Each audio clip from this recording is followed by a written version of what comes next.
Greetings of the day. I, Chavi Gupta, welcome you all in today's session. Today we will start a new chapter, that is light, shadows and reflection. So main topic is light and types of object we have. आप सबको पता है that आपके parents आपको usually कहते हैं कि that you should sit in light, you should do your work in light, otherwise your eyes will become weak. Why they call you to study in light? Because it is a form of energy that enables a person to see the objects, ताकि आप object को clearly visible कर सके, आपकी eyes पे कोई strain ना आए, इसलिए आपके पेरेंट्स आपको कहते हैं कि आप लाइट में स्टडी करें. Now what is light exactly is that this is a sun, it gives you light so that you can see the object. अब the light will fall on the object and this object will reflect it and will form in your eye. So image will form in your eye, so you will able to see the clear image of the flower. So this is how light help us to see. Now types of objects we have: the objects that we can see, that is visible, and the one which we cannot see, that is invisible. So which we can see is due to the light, which we cannot see is that light does not enter our eyes, कि light हमारी eyes में enter नहीं कर रही है. For example we are not able to see anything when light goes off. जब light चली जाती है या आप लाइट स्विच ऑफ कर देते हैं तो आपको कुछ विजिबल नहीं होता. बट जब लाइट होती है, लाइट एंटर करते हैं, तो कुछ ऑब्जेक्ट्स होते हैं जो अपनी लाइट खुद एमिट आउट करते हैं, कुछ दूसरों की लेते हैं. So they are known as light emitted by the object और light reflected by the object. Emit इसकी अपनी देना, रिफ्लेक्ट इसकी जो लाइट उन पर आई है उसी को वापस बाउंस बैक कर रहे हैं, वापस रिफ्लेक्ट कर रहे हैं. Like in the previous example, you can see that the light is taken by the sun.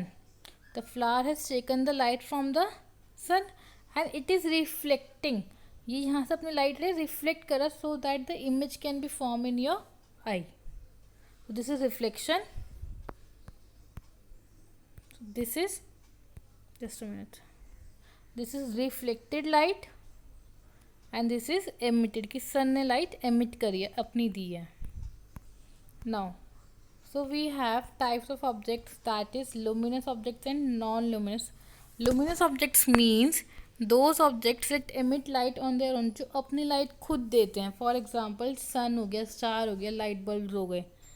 But what are non-luminous? That cannot give their own light. Now for example, आपके पास एक question था, sorry just a minute.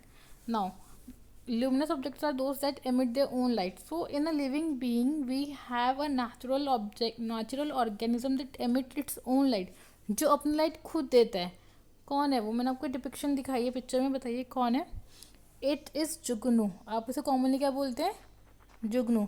But English में हम इसे क्या बोलते हैं? Fire fly.